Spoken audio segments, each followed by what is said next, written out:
welcome everybody to episode 6 of Suburban Media Gaming Podcast. I am not Josh. Over there, finger waggling, is Duncan of the Too Elusive YouTube channel. You knew it. Then there's Helios of no YouTube channel. Or Twitter.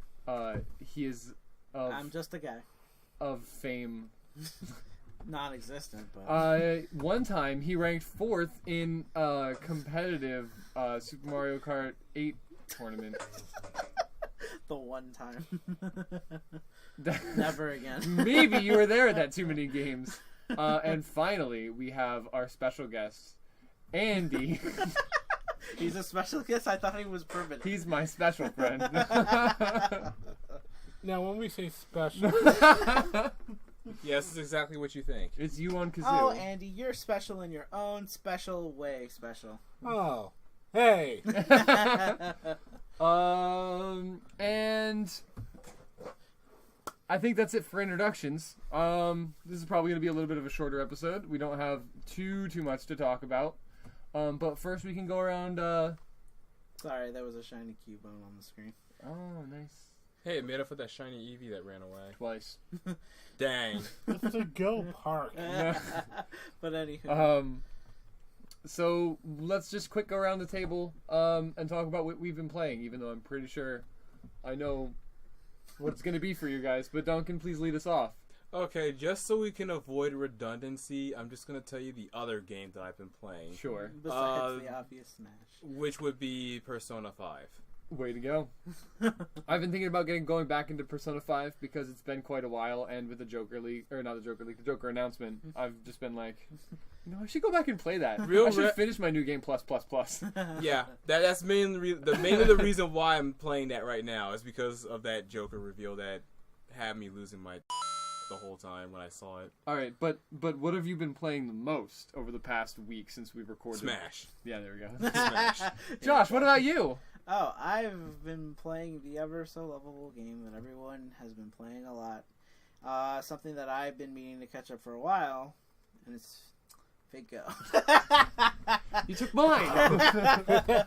Because I got story to do, and those 30 quarts are going to get themselves. Yeah, there you go. Got to catch on Babylonia. What about you, Andy? I'm playing Pokemon Let's Go right Yeah, now. he's actually playing Pokemon Let's Go currently. So there's that. For me, I haven't really been playing Smash that much, but I've been definitely putting some time into my gacha games, catching up on Fate Go, because I'm a terrible person. And because I hate myself and this game. We don't have that much news to talk about. I don't remember anything notable happening over the past week since we recorded. PlayStation Classic still sucks. The PlayStation 1 Classic Oh still yeah, sucks. there has been an update to that. Okay, lay it on me, bro. Basically, the update that we haven't covered on our podcast is yet. Mm-hmm. Basically, what's going on is that people found out that there's like a full emulation tool that you can use in the Classic if you happen to plug a keyboard in there. Yeah, no, we talked about that last week. Oh, we did? Yeah. RIP! Yeah, you just plug a USB Logitech keyboard into it and hit escape, and it brings up the emulation options. Might be. Yeah. Well, in that case, there really wasn't anything worth noting then. Yeah, no. Because I've been searching high and low for... News has been pretty slow this week. Cue the Sonic Game Over music at that revelation here. Sonic fail. No, which one? The Unleashed one? I'm pretty sure he means the Unleashed one. Yeah. The best one. The best one, yeah. It is the best one. I deserve See, if that. there's any other Game Over song I like, it's always going to be the, I think it's the Daytona Game Over, yeah! Oh my goodness. It's not Game Over music, but the pause music from Wario World on the GameCube. That's excellent. Nah. If you want good pause music, you gotta talk about Battletoads. Yeah, listen to sick beats while doing whatever it is you're doing. That one. I mean, what was it? Pokemon Black and White. They turned the low health music into a beat. They did. Then they remixed the battle song. They to did. the beat of the low health beeps. I wish they brought that back. Yeah, I wish they kept that going, but of course, like many other things, X and Y ruined that. Hey, at least you can play dress up. Well, isn't that also Black and White also the game that has that continuous alarm noise when you have low health? I mean, it's just like the regular beeps, like the older games, except they actually remix turn it it into a like song. part of the song. Yeah. So like it's still annoying when you're like beep. Yeah, beep, that's why beep. I'm like, But, I don't entirely. Miss It's a that little one. bit I better. appreciate their creativity, but I, for one, am actually Look, glad that beep music is, or the beeping is gone. Look, when I first heard it, I was pretty hyped. Yeah, it's pretty great. Black and White 2 is still one of the better Pokemon games. So Black and White 2. You said 2, right? Yeah. Okay. Yeah, I thought 2. you just said regular. no, regular Black and White can do something. Do Not something. family friendly. Do something He's and let trying itself to out. keep it PG. We're gonna You get could go taken off the air. You can go fly a kite. They're gonna revoke our YouTube licenses. It can go truck itself. Yeah, take a truck and go away. Yeah. Yeah, sure. Be like a hockey player and get the puck out of here. with the Back Yeah, to the that- Future line, you yeah. can make like a tree and get out of here. Anyway, with that short derailment, we can jump into our big main topic of this episode, which is going to be Game of the Year, which I guess is a pretty big discussion, but it also hasn't been that big a year for games, looking back on it. There's been some good stuff, and I mean, we started the year with some good games, and there's been some good games in the middle, and we've ended with some good games, but last year, I think, was I smacked my hand on the table. Last year was really good for Last games. year, not Josh smacked his hand on the table. Whack. So this year I think is a little bit disappointing, kind of in that scale, because as we've had good games, we've also had bad games. Cough, Fallout 76. I'm sorry. No, I know. Okay. I wanted to like it, but it's bad. It's okay. I've accepted it. I've moved on with my life. I haven't really. But with that, let's hop into it. First, we're going to talk about some of our honorable mentions. Some of the games that came out that didn't make what's going to be our top 5 list that we're going to go through later. Real quick, before we really get into the meat of it, we can talk about how we created these lists. Instead of doing what we did for our first episode and each come up with an individual list of 5, we did that first to get some ideas, and then we kind of synthesized our list into one master list that kind of represents how we feel about everything. I'm sorry, but the Nintendo is like really bothering me. Well, you Because don't like it the looks Labrador real. Retriever? It's because it looks too real. It just looks out of place compared to everything. Okay. Yeah. For context, while we were here discussing things, I've been organizing my spirits in Smash Bros. Ultimate, and Andy's just been distracted by the fact that there's this realistic golden retriever puppy that's surrounded by a bunch of like other Anime. illustrations that's like anime Well, looking. Fatal Frame is to the left and Twintella from ARMS is to the right. Yeah. So it's really just like not. And then you got like cartoony Mario characters Yeah, at the on bottom and Plessy. top. It's like I'm looking at like a Petco ad or No. something.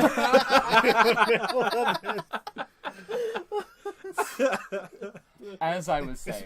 Scarier than Fatal Frame itself in this situation. As I was saying, we took our individual lists and kind of synthesized them into one that represented us as a whole on our top 5 games of the year. But on those top 5 games of the year, we also have our honorable mention, some stuff that was good, but didn't quite make it to top 5. So this is a bunch of games on honorable mentions that I haven't played. But we can talk about, real quick, Bloodstained, which is Castlevania.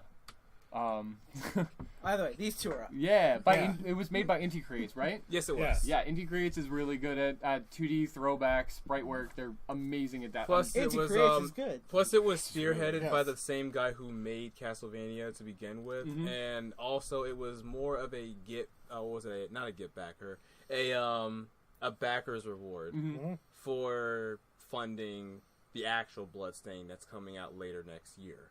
Yeah. So they made that funding like hit its goal, and they were like, as a reward for hitting our goal for this game, we're gonna make a completely different game. That's closer to retro Castlevania than the Metroidvania version of it. To skim pretty much what I said in my video on Bloodstain earlier this year. And we'll check out link my to channel. that. We'll link to that in the description. We'll have a link to the actual video so we can go into that in depth. But as you were saying, it's basically a good way of having the third Castlevania game, where you get to partner up with a character, but instead of, ditching a character if you meet a new one, you can actually keep the characters. Mm-hmm. Or you could recruit nobody and kill them all. And actually gain a power from it based off of Castlevania Aria and Dawn of Sorrow. Mm-hmm. No, Aria of Sorrow and Dawn of Sorrow. But overall, I think it's probably one of the best. Like how Mighty Gun Volt Burst was just a really fun game. Mm-hmm. Which took basic old Mega Man Interface aesthetics is also responsible for in Blaster Master. Blaster Master and Zero. Blaster Master and Shantae. Gunvolt. No, I'm sorry. Shantae's way forward. But yeah, they're also responsible for Gunvolt as well as the late Mega Man Zero in its time. And I think it's a really fun game, and not to mention it's really inexpensive for anybody who wants to try it out, or no matter what thing you want to play it on. You want to take it on the go, Switch, 3DS, PS Vita, or if you just want to sit at home, Switch, PS4, Xbox One. Is it on Steam? What the Castlevania Bloodstain? I will have to look that up to make sure. I actually want to verify that before I go ahead and say that. Before we make any wide sweeping claims. Yeah. But yeah, it's a game that's definitely worth the money. I was gonna say it's beyond worth the money. Yeah. Because you get so many ways to play it, and for about $10, that's a really good deal. I mean, it's just a good throwback Metroidvania. It is on Steam. It is on we Steam. have confirmation it is available Yes. on Steam. So if you have Steam and you haven't played Bloodstained, that gets the thumbs up treatment from at least two of the four of us. So I will say the only problem I have with it, which I also listed in my video, was that none of the bosses have a life meter, which seems like an odd choice to me, because almost every game I have in that style, the Mega Man Classic Castlevania style, usually has a health meter in it. Like, I played through all the different Castlevania games around the time Bloodstained came out, just to be sure of it. And yeah, none of the bosses have health meters, but it's not necessarily bad, because I don't think the bosses are too punishing. I mean, if you beat Ultimate Mode, I think it's Ultimate Mode where you play the other three. Yeah, and you lose Zangetsu. Yeah, I think that's the only time I wish there was a health meter, or when you're fighting against Gremory. Because fighting that is Zangie, it's like, even with the power-ups you get from killing everybody, oof. Yeah, the power-ups do help, but that fight's still really tough. And to move on to our next game on our honorable mentions, we're going to keep having Andy and Duncan talk. We're going to talk about Mega Man 11, which is made by Capcom, which is cool. Surprise, surprise. Yeah. It's not entirely hand-drawn, but it's new sprite work with a new art style. It's not 8-bit. It's not 8-bit, which is a big contrast to Mega Man 10. Thank God which for was that. A new gen game with And old 9. gen graphics. Yeah, 9 and 10 both did that. I'm sorry, but I was one of the few who was bothered by the fact that they went back to 8-bit. I'm not saying Mega Man 9 or 10 are bad games. They're really fun games, but I wanted something more updated like Mega Man 8. And Mega Man 11 was able to give me that. Well, and I didn't like the fact that those games went back to the NES-style controls. That too. They took away all your tools, such as sliding, It's like 10 was better in my opinion, but 9 just was probably one of the most uncomfortable experiences I've ever had. I with a Mega agree. Man. I agree. Like, I think as Caddy said, it would have been great if it was the third game in the franchise as opposed to the 9th game. Yeah. Yeah, it would make a lot of sense too. it was trying too hard to be a throwback, is what you're saying? Yes. You're like, But I mean, Mega that Man was the 11 improved intention. on that, updated the art style. I haven't Gave played you the your game slide myself. in charge. Yeah, there you the go. only things I did not like about 11, so the recoil when you get hit Yeah, is a little excessive. So not only do you get knocked back, but you actually remain still for like 2 seconds before you're able to do anything. Ooh. And that actually does feel a little odd, because every other Mega Man game, if you get hit, you just get pushed back, but that was it. Yeah. In Mega Man 11, it felt like I could be comboed into something else. But and I also, and a couple of other things, I had to play the game on casual mode because, oh my goodness, the checkpoints were so far apart that I couldn't get. I couldn't even get through one level. Traditional Mega Man games have really tough checkpoints too. Like I'm just thinking back to like Mega Man 2. Like the checkpoints in that are beginning of the level, middle of the level, right before the boss, and that's it. But there was something, I don't know, I was able to deal with it in those games just fine. But in 11, it just like... Yeah, I'm not trying to say that it's better in any way, but I'm just saying, like, that's... At least I see why it's there like that. Maybe it's because it's the first, like, almost 10 years we've had a Mega Man game, so it's so we're a little on season. We're definitely going to be rusty here and I also feel like there could have been... I feel like Mega Man shouldn't have been the only playable character. Yeah! Which I'm not a big fan of 9 in a 10, arguably, but I did like the fact that you could, play as Proto Man, or you could play as Bass. You can even bring your role. You cannot play Bass in 9. You can only play Bass in 10. Yeah. You could also play him in Mega Man and Bass. Yeah. But why would you do that? Well, to be fair, if you play Bass in Mega Man and Bass, you'll have an easier time. With the stages, not with the bosses. Mega Man and Bass. You hush. Well, that game's a just Mega Man running around with a large fish. Whack, whack, whack. Well, it's a pick your poison game, so. Yeah, sure. Yeah, we'll have easier time with the stages, harder with the bosses. Hopefully, easier time with the stages, easier time with the bosses, harder time with the stages. Mega Man. Yeah. Yeah. One other thing Video incoming for that one. For Mega Man 11? For Mega Man and Bass. Mega Man and Bass? And hopefully Mega Man 11. Okay. Well, one of the things I definitely liked about 11, too, was that when you switch your weapons, I love how Mega Man gained the actual boss's aesthetic instead of just a palette swap. That kind of harkened back to the tag team system that was used in Battle Network, which I really liked as well. And I'm not. I was actually thinking more of the Soul Unison system that they invoked. That's what I meant when I said tag team. I couldn't remember the actual term, but it's actually called Soul Union. Yeah. Yeah. Double Soul. The Double Soul system. Oh, it's called Double Soul. Yeah, I was thinking Chaos Unison, which is the dark version that they introduced in 5. Right. The whole thing itself is the Double Soul system. Yeah, the Double Soul. But it was really nice, and plus the weapons themselves were really helpful. And I love a Mega Man title that has a good array of weapons. And it succeeded in that as well. Yeah, they mostly all felt useful. Say again? Yeah, they mostly all felt useful to me. Oh, yeah. Okay, and we'll touch real quickly on Dragon's Quest 11, which was elected on this list by Duncan. So if you want to just say a couple good things about it, maybe why it didn't make it to the top. Easily the reason why it didn't make it to the top for me is because there was an RPG that I played that was much better than 11, but that's just my opinion on the matter. But that's not saying 11 is a terrible game. 11 is an amazing game. It made it onto our honorable mentions, so. Like, if you love open world-ish RPGs with a classic flair to it, you can't go wrong with Dragon's Quest 11. The class system, well, I shouldn't say class system, but the weapon system allows you to have a lot of really unique combinations between each of the party members. A lot of the classical elements you found in previous Dragon's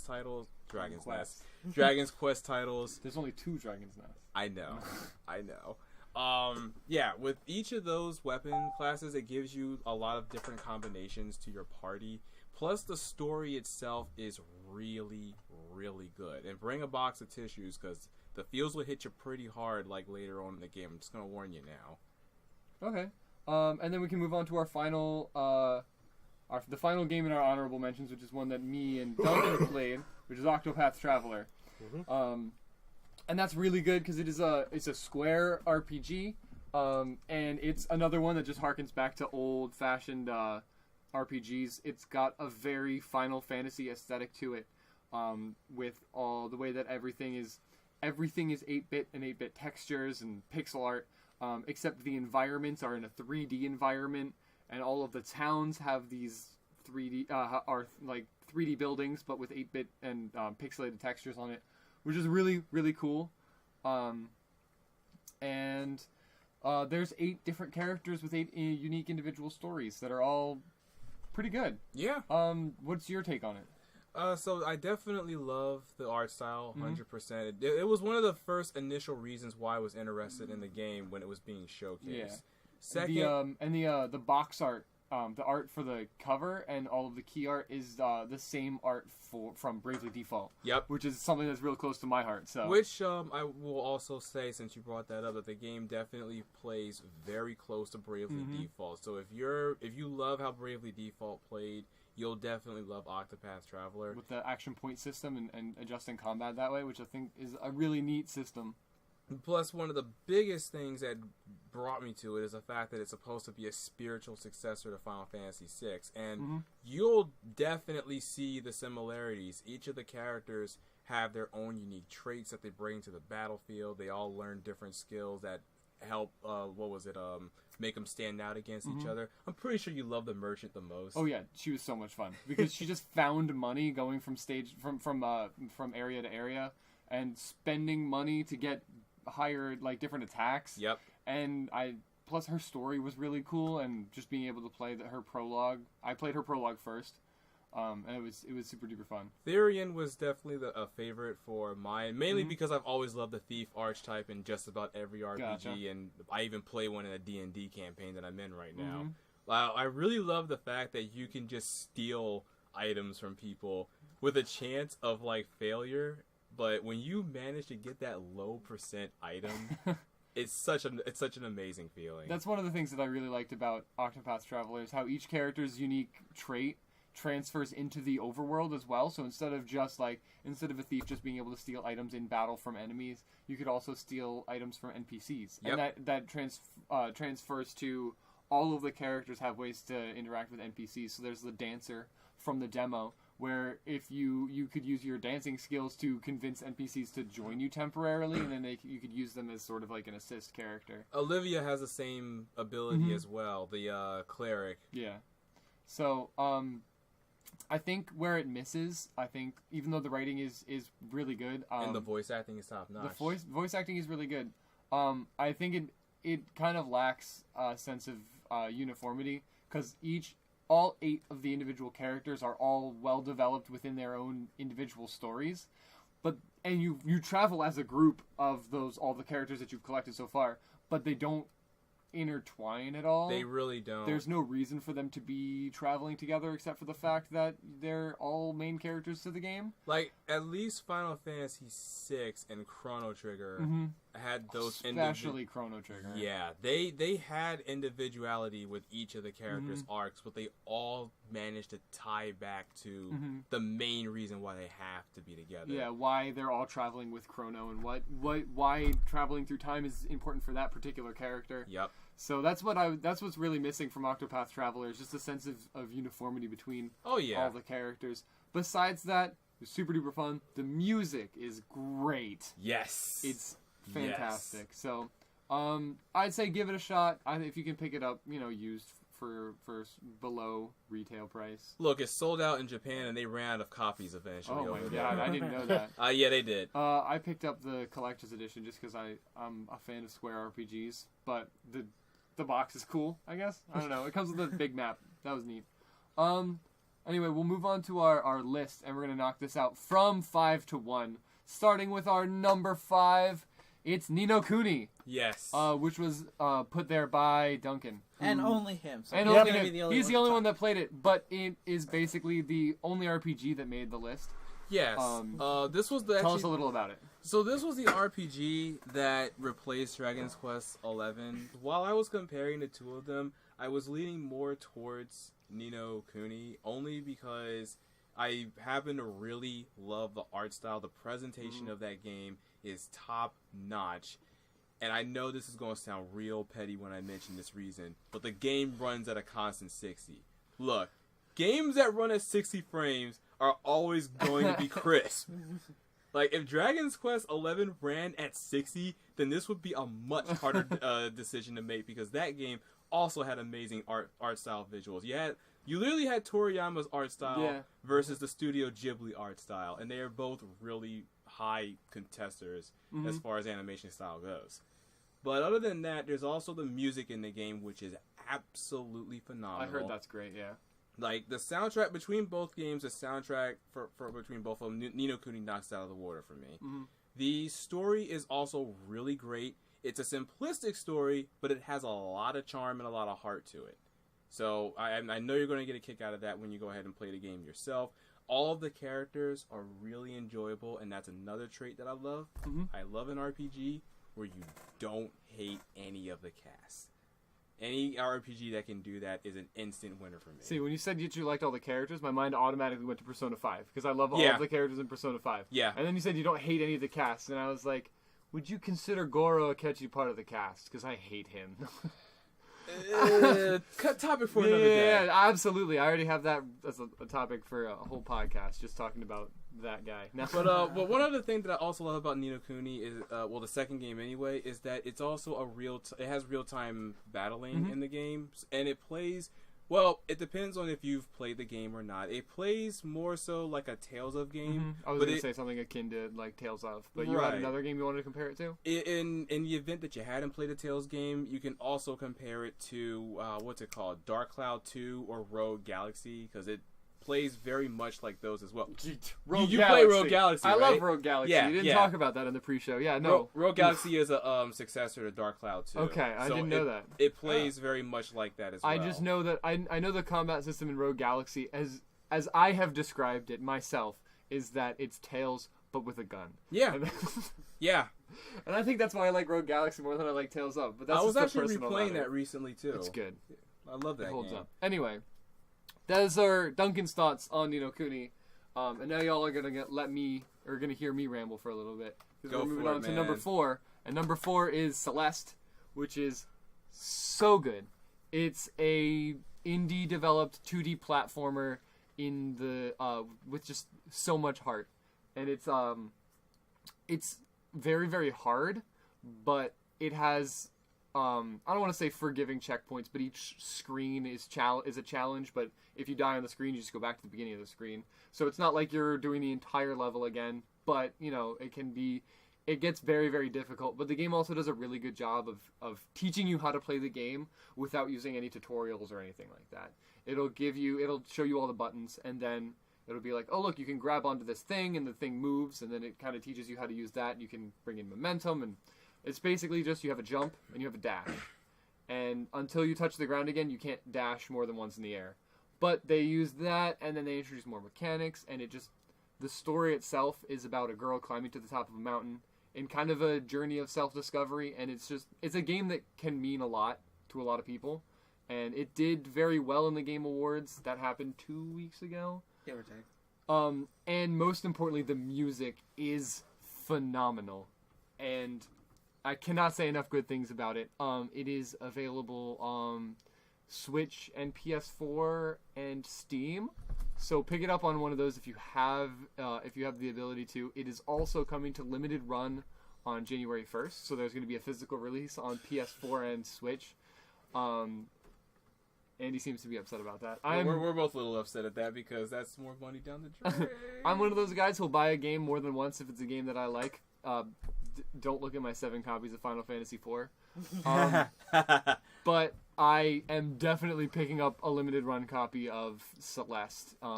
Pre-orders start on that on January 1st. So PS4 and Switch are what they're going to be available for, which is pretty exciting. So definitely pick it up if you're into, I don't want to say super hard, but if you're into like some challenge and 2D platformers together, it's a good time. With that, we're going to move on to our number 3, which is a game that all of us have played, so we can have a little bit more of an in-depth discussion now. And that's Smash Bros. Ultimate. Yes. I know Duncan wanted to put it much higher on the list, but we ended up putting it at number 3 because it's only been out for a week as of recording this. So with more time, I'm sure that we can see that it's much better. It's a game I might consider putting into next year's ballot, but as it stands, it did come out this year, so contender for Game of the Year, me number 3. What are your guys' opinions on it? It's definitely much better than 4 in every aspect. In fact, it's what 4 should have been. so it is the best Smash game. Yeah, like not only did they fix a lot of competitive issues with the game, but it also included a lot of content, which was my biggest issue with 4, is the fact that if you, again, didn't like the competitive nature of 4, you're not going to like it at all. Mm-hmm. And plus, I love how they made you work for the characters, even though they nerfed the CPU in the latest patch, which I find hilarious. I'm actually kind of upset that they nerfed it. I am too, honestly. Because, like, I believe that CPUs deserve their time to actually be good, like, people to fight against so you can learn the game. They didn't nerf them overall in every other mode. They only nerf them when you're acquiring they just nerfed the Oh, unlock okay, ones. then that's not Which bad, then. is fine, because there's a lot of times where, you get ledge guarded and teched by a CPU, and you're just like, well, I guess I have to wait 3 more hours to unlock DDD. Based on a true story. You lost to DDD 4 times. So, I mean, like, I understand them wanting to do that, but also there's a little bit... That also creates a really interesting culture in the fans now, where they're just like, I unlocked all the characters before the CPU patch came in. Yeah. I mean, I did. Yeah. I mean, I We're think survivors. I'm missing, like, 3 characters, so... Hey, you still got most of them. Yeah, so, I do like, I have most of the I characters still count unlocked. it. Like 3 Yeah. out of what? 72? Something like that. Yeah, you got it. So there's that. I love the music. Yes. The music choices from all of the games. The amount of music selections you can have. I still haven't had all the music. I the still don't got it. remix of Snake Eater is everything I need. Snake Eater, Brinster Depths. What was K. Rool's theme? Gangplank Galleon. Yeah, Gangplank Galleon. A couple of the Mega Man and Castlevania tracks. I'm happy that they included most of the 64 musics. Yeah. Music tracks as well. Yes. The F-Zero medley remix. Yes. Where they just took a bunch of the songs. Oh, it's so good. The DK rap makes a return. Yeah, they did. Yes. Yeah, I wonder why they removed that in the previous. Well, No, it wasn't it was in Smash 4. oh, it was? Oh yeah, absolutely. My song selection for DK stages was no music except DK rap. You made it sound like it didn't return. No, it did, but it's back. Okay. And that's, I mean, Returned like Donkey Kong. I also Hey. like, that's probably one of the features that I actually am really glad that they finally changed from the other Smash games, is the fact that before selecting a stage, you actually have the option to set the music before you actually choose the yeah. stage So itself. aside from just being able to choose song appearance rates for just selecting a stage, you can just pick a song to play at that moment. Yo, playing which on is sick. Battlefield and picking break the targets from Melee, that was my jam. But aside from that, there's also a bunch of physics changes from Smash 4, Yes. which is really great. Everything feels really nice. All the characters, I will say this right now from what I've been experiencing, because of the engine change that they've made to not only just the landing lag for all the characters' moves, the overall speed, and the jump squat reduction, all the characters legit feel really viable. Air dodging feels a lot nicer than it did in Smash 4. It did. Which really surprised me when I did it like the very first time. I was like, whoa, that was way different than last time. It also helps because it prevents you from being juggled to like oblivion. It can also give you more options to recover on the ledge as well. Not to mention the character roster. Yeah, that's our next place is the character roster. This is probably one of the few fighting games where you're probably going to pay for the base game, which includes like around 70 characters to play. Yeah, that's $1 per character, like less than $1 a character, right? Yeah. Look, I don't even understand how that translates. You but- do know what this means, right? Literally every other fighting game doesn't have an excuse. If your fighting game comes up with only like 8 playable characters, you need to go back to the drawing board. All right, so you can leave Street Fighter V out of this. See, I wasn't even going to bring that up. I was going to bring up PlayStation All-Stars. See, PlayStation All-Stars had a different issue, and PlayStation All-Stars' issue was that they wanted to be Smash and didn't want to be Smash at the same time. And Why would you want to play PlayStation All-Stars? They already have it right there.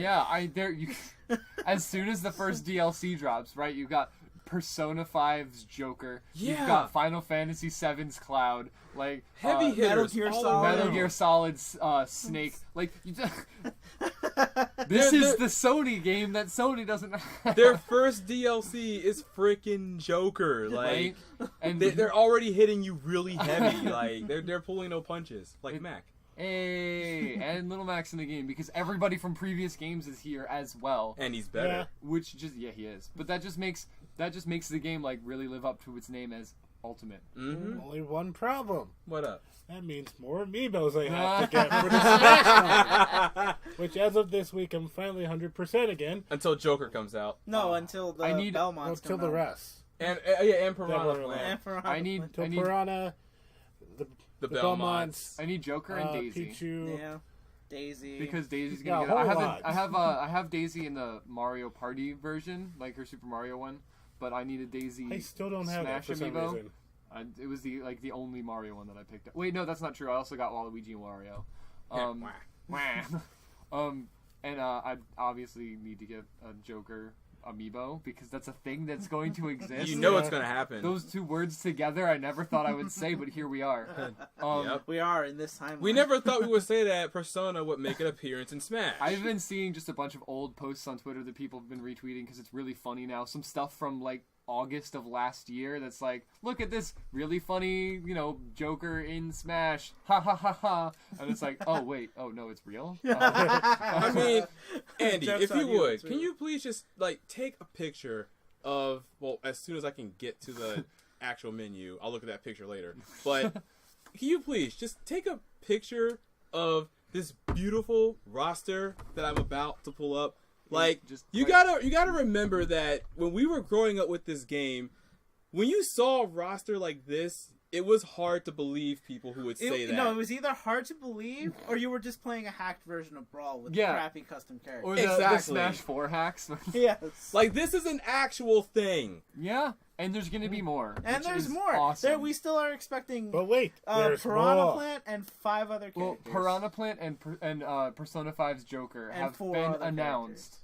And 4 more characters which haven't been announced that Yup. are going to be added to the game. Look, Nintendo said just to trust them, and they've already earned my trust. Yeah. I was gonna get it regardless, even if Joker wasn't announced. I didn't get any of the DLC for Smash 4, because I was like, I don't need to spend money on characters I'm not gonna play and Roy. But I mean, so far with those 2 characters and 4 more promised, I've already got $60 worth. I think it's worth the extra money for the Fight Pass. Mm-hmm. Yeah, I don't think there's any more that needs to be said. Yeah, it's a game that is definitely worth every bit of money you put into. It feels honestly. complete. And there's the Spirit Mode, which is Listen, an entirely different I game. originally was going to be like, I'm probably just going to skim over the Spirit Mode. I'm probably not going to play this much. And then days later, that's all I've been doing is just grinding the Spirit board for like days. I've been heavily invested in the Spirit and Story mode right now. Like, I actually have a full-on Little Mac build that has been clocking people left and right. Like, every match I get into, I just pop people's shields, and the game's already done. I will definitely make a video of that build later on, so stay tuned for that on my channel as well. We'll have, if the video comes out soon, I'll try to remember to link it in the video. Oh, don't worry. It'll come out soon. Yeah. But yeah, so World of Light is also a thing that's added. So we've already said that this game is worth the money. But in just like a friends versus each other kind of thing, whether or not you're going into competitive is a different issue. But like, if just getting the game to have fun with people, there's plenty of characters. Like, I got $60 worth out of Smash 4, and this has more characters in it, and they're the same amount of money, at least at launch. So the World of Light is just kind of a nice little icing on top, where it uses obviously the same mechanics of being a Smash Brothers game, but it's a different game than you kind of expect from that. And it's good. So, and there's still classic mode, so you can still grind out boards like an arcade. Oh, cool thing about classic mode, now each and every single individual character has a theme. When you play through classic mode, you will not be playing against the same like order of people every single time, and the final boss is always different as well. Classic mode includes so classic mode has unique boards for each character, and they're all thematic. So they all have some kind of theme to follow. So, I mean, if you play the same character over and over again, you're going to fight the same characters. But each character has their own custom. It's not like a regular arcade mode where you're just fighting 10 randomized enemies and a set boss. Yeah. But I still think that's really cool. Yes. So we've set our piece on Smash Brothers. It probably deserves a little bit higher than we put it, but like I said, it's only been out for a week upon So recording. much, we talked about it twice. Yes. Yeah, actually, you're right. Well, we had an episode half an episode dedicated to it, and now we're talking about it now on our... That's just the way it's Game of just the Year episodes well-deserved happen. hype. Yeah. That's all it really is. I honestly do hope that it's one of the contenders for Game of the Year next year. I hope so, too. It's just, I feel like it's really good. Yeah, it can... it depends on what's coming out next year, but we'll talk about that next year. We can move on to the game that stole second place from Smash Brothers, and that's Dragon Ball Z, Fighter Z, which is a great 2D fighter. I'm a dedicated Arc System Works fan. Oh, I am too. I will buy Same. every Blaze Blue game that comes out. Including X-Blaze. I hear hesitation in your voice, sir. I love Arc System Works. I think they know what they're doing when they make fighting games because they've been doing Blaze Blue and Guilty Gear. Oh, yes, I see. Andy. Yeah, and Andy has brought out Blaze Blue Cross Tag, which is their most recent game, which I don't think is as good as Fighters. Ruby. I don't like Ruby, so that's not a... It's not a selling point for him. I can have a team with Noelle and Chie on it at the same time, which is a selling point Which is for a me. selling point. Because Chie was my You Persona like 4... Chie? Yeah. You like Noelle? Noelle? Yeah. There you go. What about both of them at the same time? But I think Dragon Ball Z did a really good job of taking everything Arc System knows about 2D fighters, and especially about Guilty Gear, and just applying that to... a franchise that deserves a good game. Yes. Because I'm not a big Dragon Ball fan. Here's the thing: when it comes to Dragon Ball games, they're kind of like Sonic in the sense that It's hit and a lot of the miss. games are hit and miss. Like off the top of my head, besides Fighters, the only other Dragon Ball Z games I like are like Ultimate Tenkaichi 3 and my other favorite one, which I like a little bit more than that, is Dragon Ball Budokai 3 is one of my favorite Dragon Ball games. And there's the games that have come out before Fighters, which kind of set the stage for Fighters being such the success that it was the Xenoverse games, which I personally really enjoyed. But a lot of people were really upset because a lot of people went into them expecting a fighting game. Yes, they did. It was an action RPG that used fighting game mechanics. I really liked it because it was a really neat retelling of the Dragon Ball Z story without just being the Dragon Ball Z story, and the ability to make your own character. Yeah. What Ifs was kind of the That's been a thing since like a while, but like they definitely went all out with it. Xenoverse 2, they went all out with their what ifs because they were like, what if Turles was one of the Saiyans that showed up during the Saiyan arc in the beginning of Dragon Ball Z? And that type of concept was always really fun to explore, and I'm glad they turned it into an actual game. Yeah, based and on that. what my favorite part of Xenoverse, besides having an absolutely broken character, was having a character that was mine, right? Yeah. Like, the Saiyan that I created, she was my Saiyan, right? Yep. She's my part of the story. And it was still a single-player campaign, but they really worked in an online lobby really well with just having the world, just the hub world that you walk around to go from mission to mission, just populated with other people that had the game, which was really neat. And I just think that I'm getting off track talking about Xenoverse. I mean, if I could say a fond memory, I remember there was a time where I brought my PS3 to your place, and you, me, and Duncan were playing Xenoverse Online. Yeah. Yeah, we were. But, like, that game being an action RPG and not a fighting game, which is what a lot of people wanted for Dragon Ball Z, set the stage for Xenoverse, or to set the stage for Fighters to be such a success, because it was actually a fighting game. And Arc System Works did a phenomenal knocked it out job. of the park. Like, not only did they drew animations from clips that appear in the manga, but also defining moments that appear in the anime itself. They managed to capture every single character's literal character portrait perfectly. Like, you saw Trunks doing his trademark slices into his blast attack. His Yep. burning attack. His burning attack. Yeah, that I really. Oh my god, I love doing that. Yeah, you can tell I'm a Future Trunks main. I'm a Yamcha main. Hey, yo, Yamcha's And Yamcha's really good. And that's another thing. None of the characters are crap. Yeah. Like, they're all really fun to play. And I just the fact that it's a tag game, so you don't even have to pick your favorite character. You can pick your 3 favorite characters. Yep. Which just gave me the opportunity to do Bardock, Yamcha, and Captain. Ginyu. Or Like, you could do. as a freaking power team. Or what Mitchell does. Just and have Goku, an all Goku. team. Yeah, you can actually do that. He's You starting could to go. branch out You could do Goku.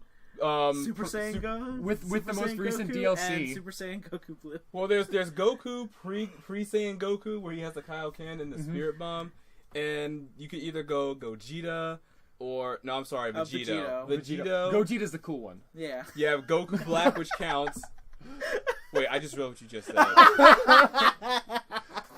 That's just my personal opinion. And Andy, I know, is in the works of the video about the movies. But Fusion Reborn is the best Dragon Ball movie. Don't at me.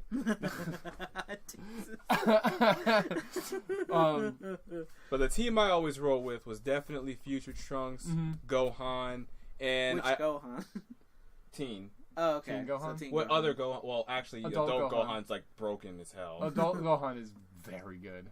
Not as broken as Cell back in the day. Cell and before he got nerfed. 16. Yeah. Oh my god. Can't- With those How two. dunkable is Bardock? Yo. 16 dunks were so stupid. Going onto the online lobby though and getting matched against somebody whose team was Goku, Black, Cell, and 16. I was Yeah, just like, those- oh Yeah, no, man. I'm That- in for a bad time. That was the dream team right there. You got Cell looping you, and then you had 16 dunking you, and then you just got Goku You Black. got and then Black Goku Black bursting pressing you. Yeah. one button to Yeah. easy peasy combo I was people. that person. I went in and just Wolfang fist those people to death. And that's I ano- just do my air combos. And that's another thing. While the game has that one button system that a lot of like veteran fighters are not really fond of, Dragon Ball Fighters has a hidden layer of skill that you have to put a lot of work to actually obtain. It's like here's the base skill level that everybody is at, and then you got that one layer of skill that only the true elites can obtain. It by does a hard work and good job dedication.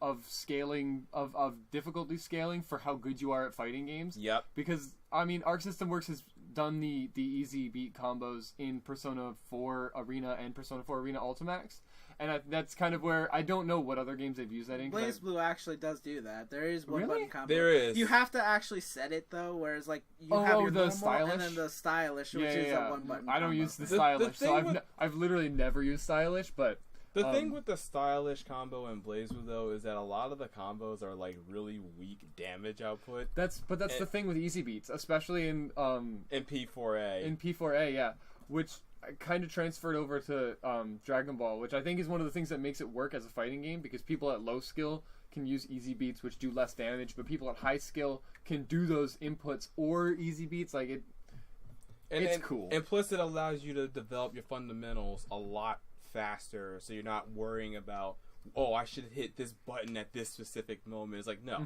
just get your fundamentals straight and you're good. And it works a lot of Dragon Ball like mechanics into the game, like the disappearing to get behind people. For like every character has a free switch up.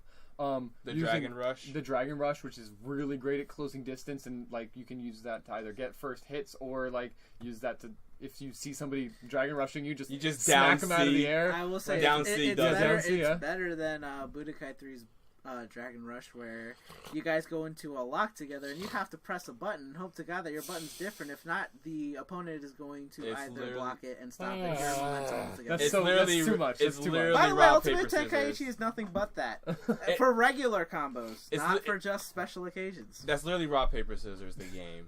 But I think we've talked about Dragon Ball Fighters enough. But yeah, the only reason it's ranking above Smash in this list is because it's been out longer. Oh yeah, bro. Can I ask one thing? Yeah, go though? for it. Season 2 characters. Who do you want?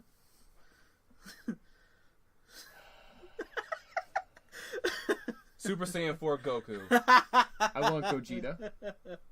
Which is probably going to happen because of the new movie. I want... And the new iteration of Broly. I want that too. Yeah. Yes. I would like to have 2 Brolys on my team. I want Khalifa.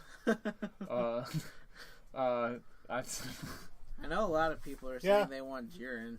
I'm not surprised. My favorite character from the beginning of Dragon Ball to the end of Dragon Ball Z is Yamcha, and he's already in the game, and he's good. So like the only way they can like elevate that is just give me Khalifa. You can make a good deck out of him in Super. Yeah, you can. I mean, like Captain Ginyu, like all the characters I like truly love in Dragon Ball are already in the game. Hold up. You're missing one more. Hercule, complete with his jetpack. Okay, Hercule could work though. Hercule would be fun to play. Wait, what about Great Saiyaman? Actually, that could be a character Great Saiyaman is the only whiff in that lineup. If they had Great Saiyaman in there, it would be the perfect fighting game. He has to dab too. Yeah, then you could have Yamcha, Captain Ginyu, and Great Saiyaman. That would be the meme team. It would. The dream meme. Hey. What? Say a woman. Oh no, Great Saiyaman 2. The Great Saiyaman 2, where it would act like 18 and 17 before 17 was his own individual character. And he's also really good. I found out that a lot of his welcome to Arxis. I found out a lot of his move pools came from Naoto from BlazBlue CF. Actually. Okay. Oh, that makes sense. Yeah. And CF is a good BlazBlue game. Vegeta with that terrible mustache from GT. Oh, I thought you were... No, my I'll God. do you one better. Vegeta with that terrible mustache from GT wearing the pink shirt. Yeah, I was going to say wearing the pink shirt. The Android side. Yo, pink shirt Vegeta. There's a certain thing I wanted to say in that pink shirt, but I'm not going to say it because it's not viewer friendly. It's a TFS strip, by the way. Yep. Oh my goodness. Hashtag bring back launch. Hey, I was going to say that next. Oh, Launch? I wonder what happened to Launch. Launch is actually one of the best parts of Dragon Ball, and I'm really upset Akira Toriyama just forgets everything that he's ever written. Because it ain't Goku. But yeah, so I guess we've talked enough about that, so we can move on to our drum roll number 1. It's Spider-Man. Heck yeah. We've kind of praised it in a couple of episodes before, I think. Yeah, we definitely did. Our first episode, I think we talked about it. Yes, we did. Wait, what's up? Okay. Oh! Yeah, no, I'm gonna cut this out, so just... Oh, yeah. Yes! Oh, yeah, you did say that. Okay. But yes, Spider-Man. Spider-Man. It's amazing. The music, the graphics are fantastic. The storyline is just got amazing writing. It's one of the best portrayals of Peter Parker, as well as the best portrayals of Spider-Man. Yuri Lowenthal does an amazing job voicing that. I think this is only Josh hasn't played this. I've played. You played I a have little bit played of it, like an hour and a half to 2 not hours a lot. of it. Yeah. But I will say that from the very bit of time that I was able to play it, I actually really did like it. Mm-hmm. I did like it a lot. The web swimming mechanics are great. I screamed for like an hour of it.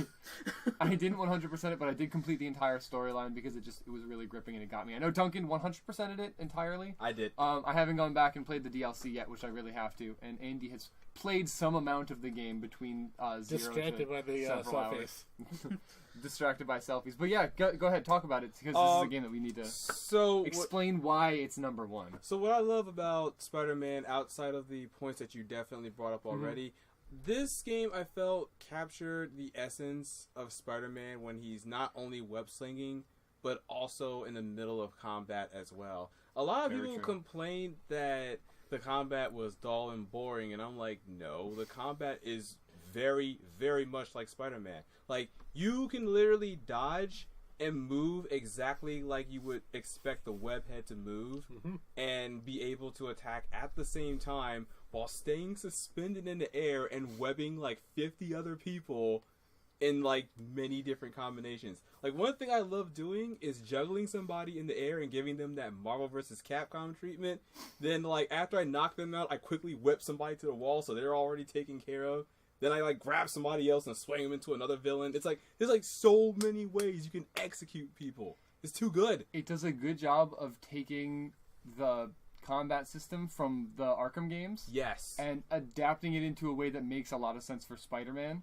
So Batman's just combat sense is why he was able to like dodge hits coming from behind, and I think it works really well using the Spidey sense. Yes. To kind of, this is why the enemy's like telegraphing their move to you so much, and just using button prompts. And it's not my favorite fighting system, definitely, but it works really well for Spider-Man. Plus, I really love stealth takedowns. I'm a stealthy gamer at heart. Like, I love getting into the thick of the action just as much as everybody else. But when there's a stealth option, I will take it. And that's only because I get a certain thrill out of playing a stealth aspect in a game.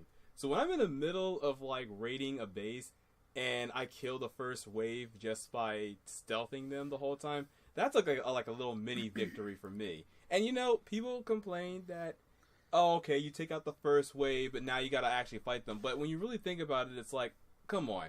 You webbed, like, so many people in their base. They're gonna notice that their men is, like, missing. And they even call you out at certain points when they see that, like, oh, suddenly guards are missing everywhere. It's like, that guy's hanging up there. Yeah, probably is nothing. It's just another Tuesday.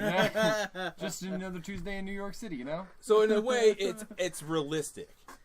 I think another thing that I really appreciated from what little I dabbled upon is that when it comes to like how actual like gameplay character growth, they have like skill trees, abilities that you can acquire as you go through the game. And this game was one of those few times where I actually thought that when going to learn the more complicated stuff, even the stuff earlier didn't feel like it was entirely useless or like felt really small. Like one of my favorite abilities from that skill tree was the spot dodging mechanic, where if you dodge it in a perfect rate, you can actually web up someone and paralyze them and make them easier to fight. That was one of my favorite and first abilities that I was able to. There's actually an upgraded version of that too. See, I didn't. Where if you happen to dodge enemy fire, like somebody with a gun is shooting at you, and you perfect dodge that, you can hit triangle to instantly take them out in one hit.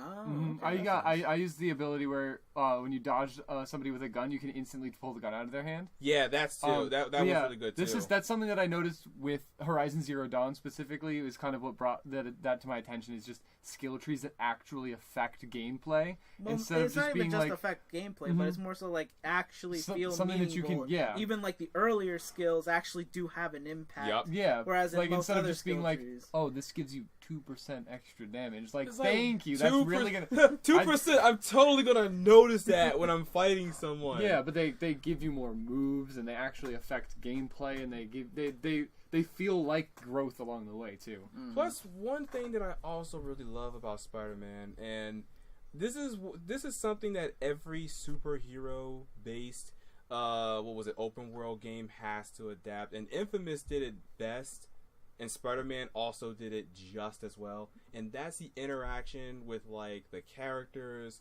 the NPCs. Oh, just people walking around the world, and you can just like you can high five people, get tips from them. Yeah, like the whole world doesn't feel like just one big entire backdrop. You actually can interact with the environments as what environment around you, as well as talk to other people instead of them just being citizens of a empty. They're not city. just little ghosts that like Yeah. you walk through. Like if you go swing down the sidewalk, they like yell at you. They're like, "Hey, what are you doing?" Basically, It's like, yo, it's and I think that's Spider-Man. really cool. Do the thing. Do a flip. It gives the world atmosphere, immersion, and I just think it's really fun. It to gives just the watch. world depth. Yes. which is important. Not to mention the NPC, not the NPCs, the storytelling characters really help with the story development. Like, I love how they perfectly depicted how Doc Ock was eventually turning into the villain that we all know. I think that is probably the only weak point in the game, is just being a little predictable with that. Like,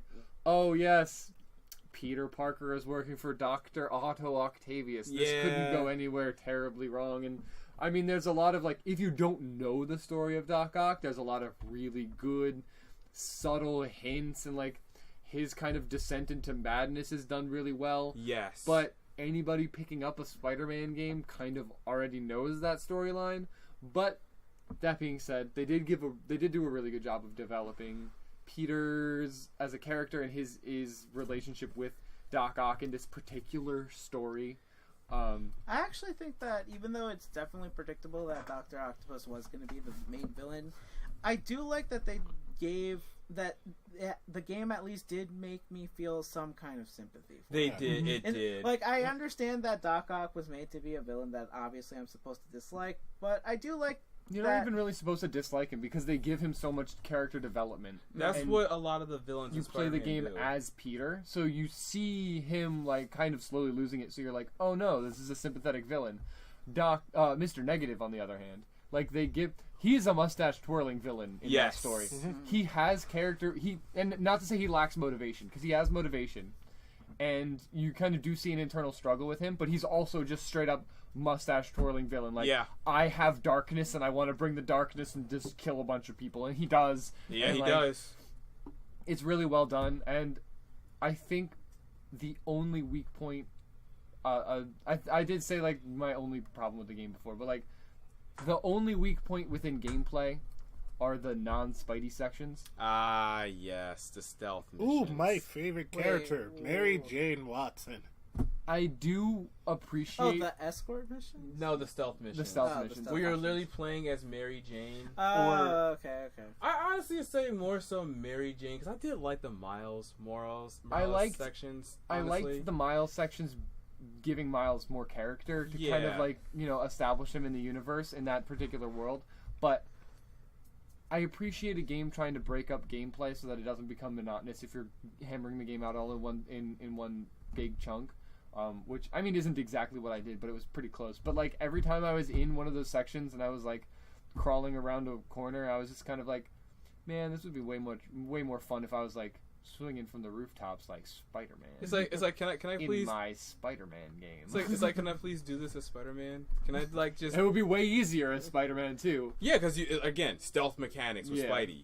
Yeah, or even not even stealth mechanics. It's just a boss fight against Rhino, which you do later, right? Yeah.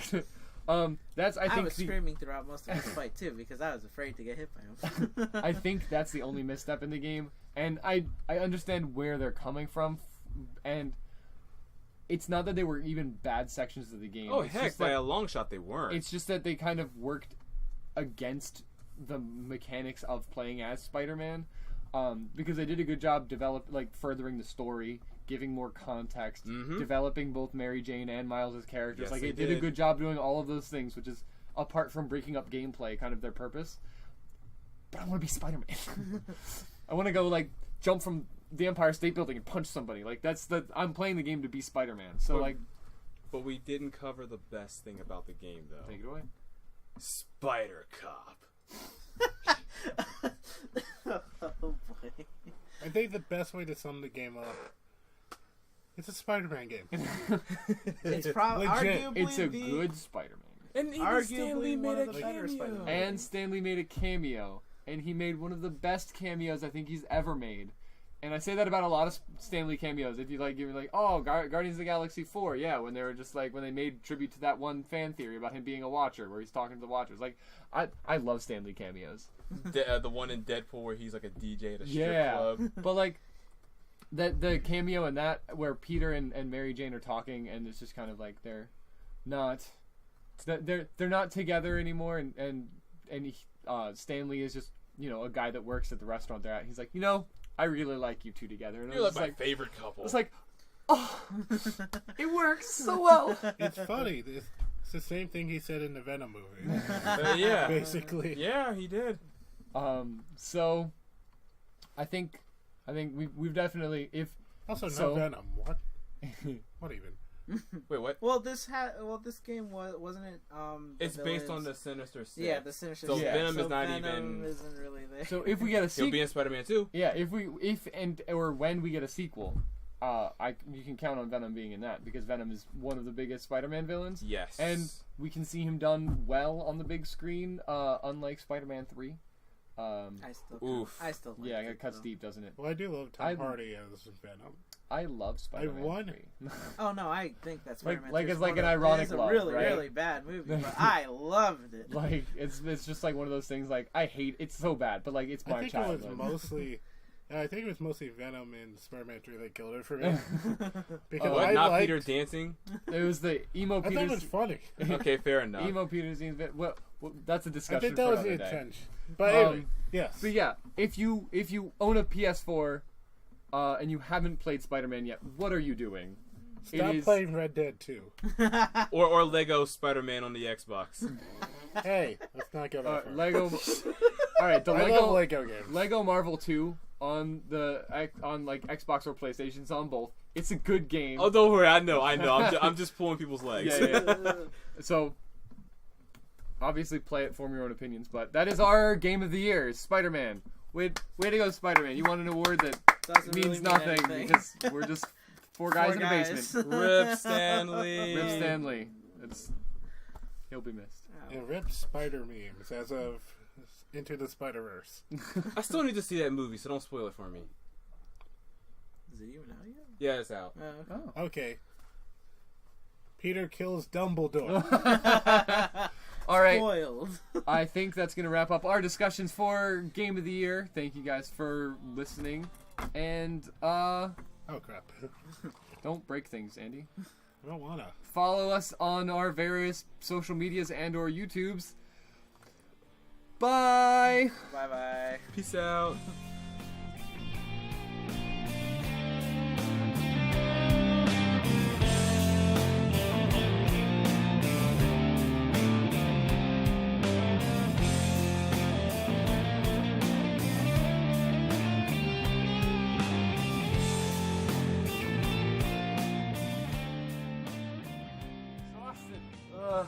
Alright. Stinger. Will it though? You know, Will. Don't even play. I don't know. I'm just waiting for the phone to ring again while we're recording. Don't Oh, just you take know it. what? just take care of that now before it inevitably happens again. Yep.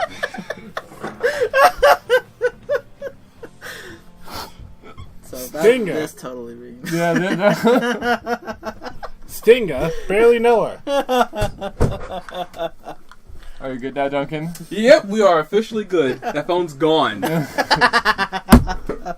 Up smashed into oblivion. Quite literally. Command grabbed and back thrown. Yeah. All right. Welcome everybody to episode 6 of the Suburban Media Gaming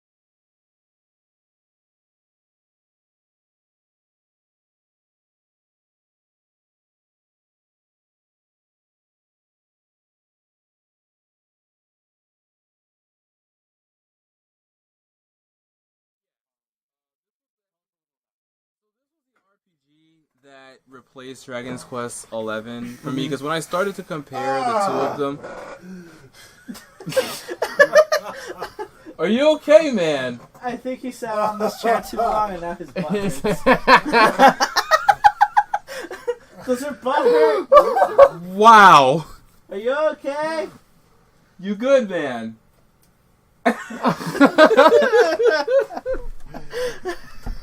I'm not gonna lie, for a moment I thought he like nutted or something. You know, Cooney, that's so good. Ghibli-san. Ghibli domo yamete. Are you gonna be good, bro? You alright? You alright, man? Yeah.